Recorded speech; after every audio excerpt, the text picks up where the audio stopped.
Tonight, new audio shedding light on the moments before some of Nolan Wells' friends left Horn Island off the coast of Mississippi. The mom of one of the friends last week said the group left without Nolan when their boat began malfunctioning. We're thinking, can y'all please come? NBC News has obtained audio as part of a records request that details the group calling for towing assistance. And is everybody on board in good health otherwise? Yeah, everybody's on board. Nolan went to the island in a boat with friends on July 4th. His body was found 2 days later. It's unclear whether Nolan was with anyone when he disappeared. Right. This as the search for answers in the death of 18-year-old Nolan Wells continues. A call from that person, and they were just talking about the body that they came across. This was Nolan Wells. So before knowing all that, he said that the body was mistreated. Yeah. It looked abused. It looked like he was tortured. Looked as if he was burnt, maybe. Where? Face, body, said he was burnt. And not only that, his body was mistreated when they transported him. So as they were transporting him, he was actually face down. So everyone knows when you're transporting the body, when, only a couple of people work that job, they all know you don't transport the body face down. That's kind of very disrespectful. So you always have them face up. Well, specifically his body for some. I didn't know that was disrespectful, but I know I for sure have never seen nobody like a coroner or nothing like that. They never transport a body face down. I probably wouldn't have knew that until she said that, but I know I've never seen it. I ain't no professional. Whatever reason, was face down. And me personally, I took that as disrespect. Yeah, that's disrespectful. My heart goes out to the family. Yes, definitely. Opportunity to meet with District Attorney Angel McElgrath and some members of her team. No, the thing to announce, she shared with the family that there will be a grand jury that she will turn this case over to once they have collected all the information and finished their investigation. We also agreed that we will have a mutual inspection of the cell phone of our experts and their experts. Attorney Eric Hertz is helping lead the investigation That's team, what's up. with former They law enforcement going through that phone. experts who are going to help us with the cell phone download. So everybody will be able to see at the same time what the cell phone has. We also talked about. So that means it's no room for nobody to do no deleting, no phone calling, no acting like it ain't there. Like it's just gonna be straight up. Just everybody gonna be here at the same time. They gonna download the data and everything gonna be seen. That's what's up though. Trying to make sure we dot every I and cross every T. I know that we're getting about 50 calls a day to 100 calls a day from people who were there on Horn Island, people who are familiar with individuals that were there on Horn Island. And so we continue to be steadfast in trying to get to the truth of why Nolan Wells is dead. Right. At this time, we'll have Attorney Hertz say a few words, and then Christine and Elmore will just talk about the homegoing services and celebration for Nolan, and then we'll take a few of your questions. Attorney Eric Hertz. Thank you. Right now, there's a lot of unanswered questions. We appreciate the district attorney meeting with us, but because of certain types of confidentiality that even the victims are not allowed to know, we did not get all the answers we want. We have an independent investigation going on that involves former law enforcement, federal agents. That's what's up. Be looking into all the different information we got. The calls are coming in, and we're getting a lot of information. Some of the people that I spoke to are not talking with law enforcement here. We're going to be trying to get them to cooperate with each other because we want to make sure the narrative, which has been put out that is false, is going to be corrected. So at this point, we just ask everybody to keep calling in if you have any information. Let us know. And I personally, if we validate you're a legitimate call, we'll call you and talk to you. And I thank you all for showing up today. Setting like this, I know you guys are hoping to get results back from an independent autopsy. I know you mentioned that Nolan has been sent to Washington, D.C. Is there anything to share on that front? Not at this time, but we hope soon, very soon.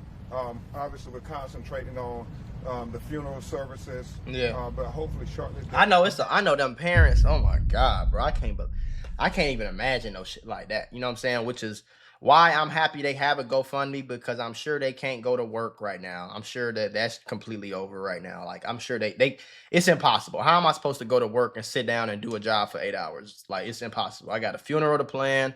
They doing investigations. They answering phone calls. The police asking them questions. They doing interviews. They doing press conferences. They doing news this and news that, and probably traveling. They paying lawyers. Like, so I'm glad that especially black people, it seems like we are supporting it. You know what I'm saying? And that's what we need to do. We need to do that more. And I think we do it. You know what I'm saying? I think when tragedy happens and a lot of people know about the tragedy, I think black people, for the most part, stick together. After we will be able to tell some findings of the preliminary autopsy. Still waiting on some things. And also, while we're talking about funeral services, want to thank Mr. Tyler Perry for paying for the funeral. Absolutely. As well as Colin Kaepernick for helping to shoulder the expense of the independent autopsy. Oh, that's what's up. I thank Reverend Al for agreeing to officiate the funeral services. Yes, sir. Aaron Gilchrist with NBC News. Mr. and Mrs. Wansley, you said from the very beginning that for you, this was really about getting some answers about what happened to your son. Do you feel like after your meeting today, you have any more clarity on what happened? But it was just a meeting where she talked about the process. She didn't tell us any information about the investigation too much, because those things are, as she said, her role and what she has to do. Right. But they still have questions, and that's not insignificant to this meeting. They're going to always have questions, but at least get them lower. Shit. And they are trying to say, what happened to my son? Right. Obviously, you know, they feel strongly that he would not have just stayed behind. He wouldn't have left his cell phone. And so we're trying to get to those answers. Terry Crump, Brian Rose, GC Wire. There's been a lot of misinformation that's been spread online, especially the pool picture that was shared by you, and you had said that... Well, I didn't share it, I reposted it. We're reposting everything. Let's make it clear. We're reposting everything because we're trying to get people to come in and call. And so we've said from the beginning, we're in a ferocious search for the truth. And so things out there, we are trying to post, ask people, do you know something about this? Let us know. Just because we repost does not mean that we authenticate anything. Look at our social media. We have always been very careful to say this is a repost, and we almost always give a declaration that that's what it is, a repost. And so we want people to continue to call about everything, videos, whatever interactions they saw, and thank God we are getting dozens of people calling every day. And I was on Horn Island. This is what I saw. I know these individuals. This is what we know. That's what's up. They said, we understand the sheriff's investigation has... And a lot of times, and this is why I be saying about like the street culture and the hood culture and shit like that, like the hood culture of how you thinking that snitching or calling the police is like a bad thing. Like, it's not a bad thing, bro. This little boy got killed. Or he ended up dead. I don't know if he got killed for sure yet, but at the end of the day, he came up and lost his life. The least you could do as just a human being, it's just black, white, Mexican, it don't matter, bro. The least you could do is pick up the phone if you know something and call the police, bro. Point blank period, gang. Pick up the phone, call the police, tell the police whatever you know. If you don't know nothing, don't tell them nothing. But if you know something, tell them, bro. Because at the end of the day, like, fuck all that no snitching, bro. The dad and the mom got to go home every day. And I'm pretty sure, wasn't that their only child? Like, they got to go home every day and they son not there no more. He's not coming back, bro. His room is still the same. Like, they have to come and face this every day. They'll never have grandchildren.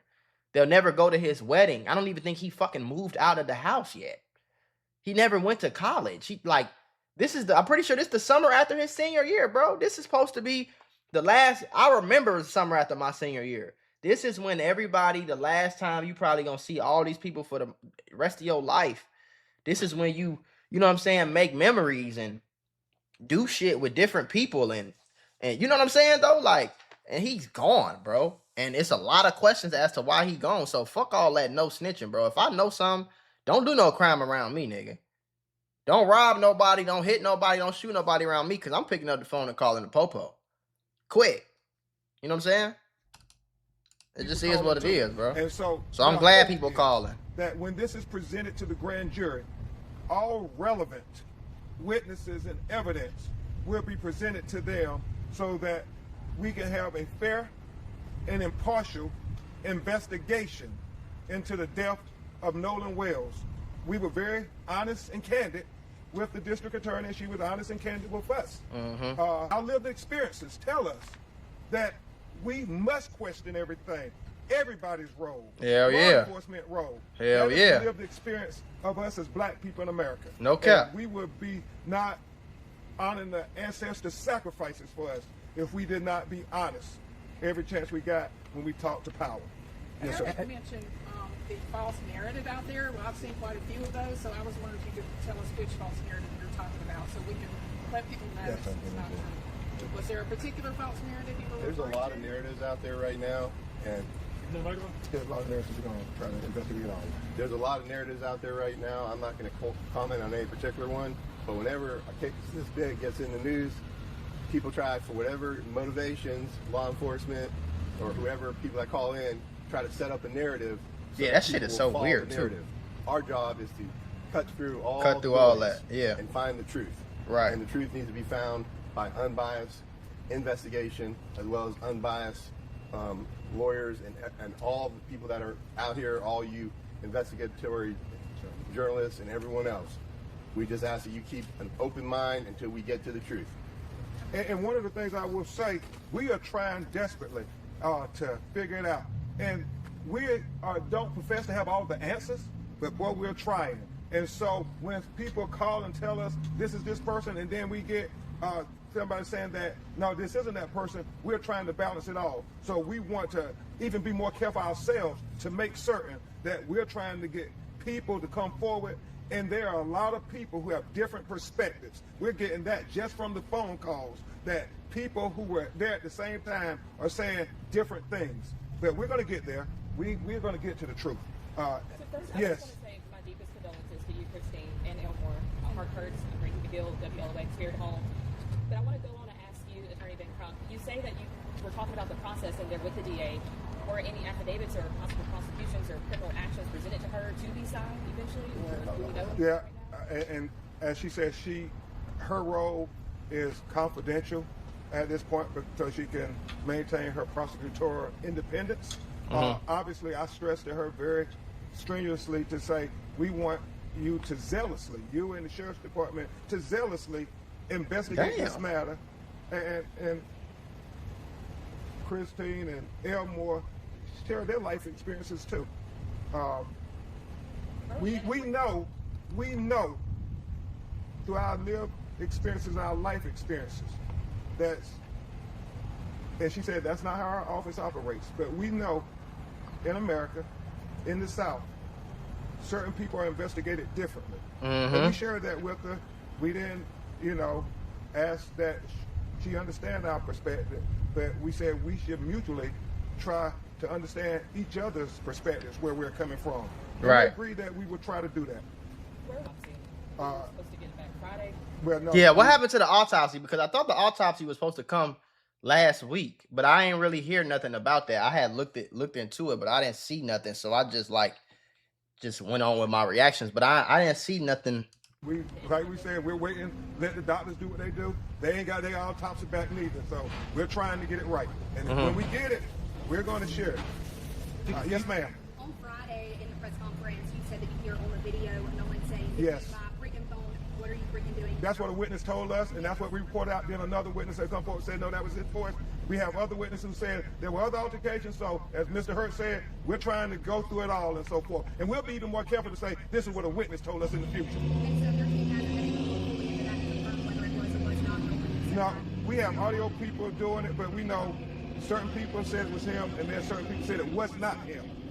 Are you worried about the death threats and the violent kind of atmosphere on social media and how these fake videos and photos could play into that? Oh my God, I saw a fake video. Friends getting death threats. We don't want anybody's life to be in harm's way just because we're trying to get to the truth of what happened to Christine and Elmore's son.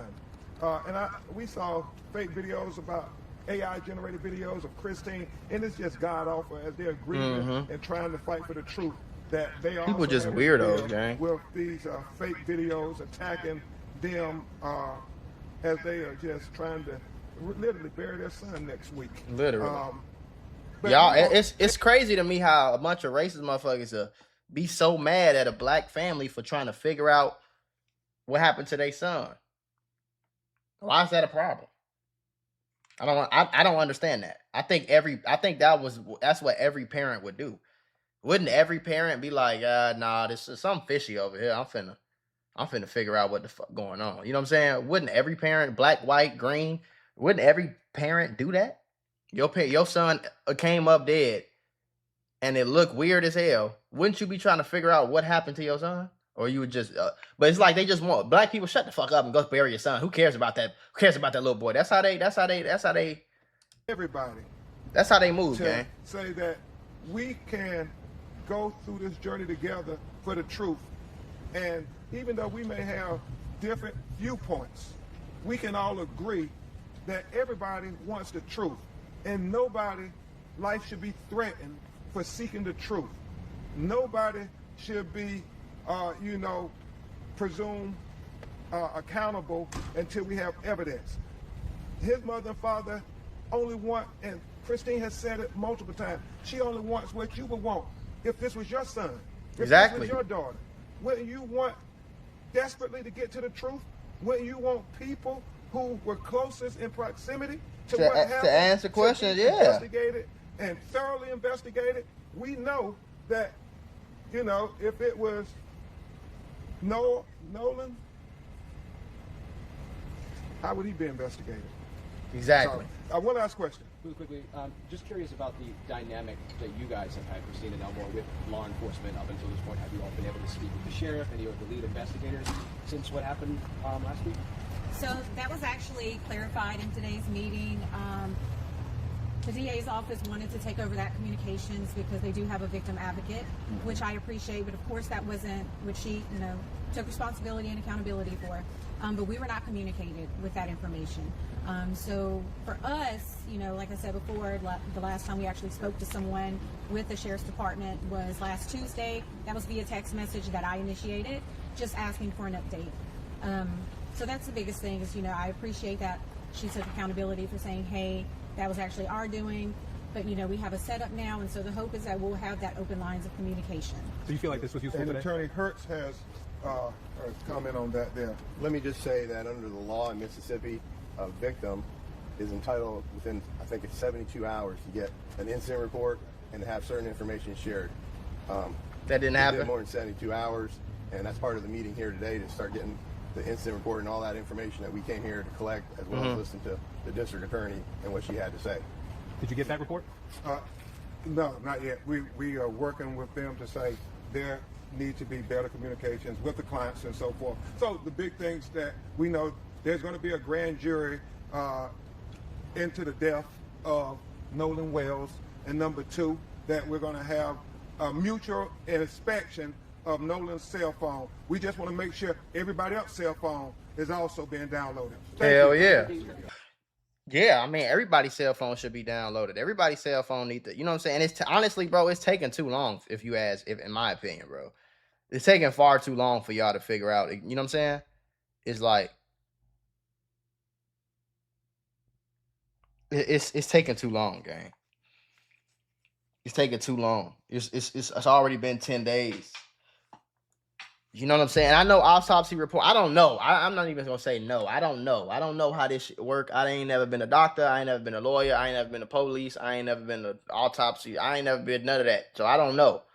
But niggas need to come up with something. Like he said earlier, if Nolan Wells was the suspect, let's say Nolan Wells was made it home safely, but that judge's son didn't make it. I guarantee you it wouldn't be going like this.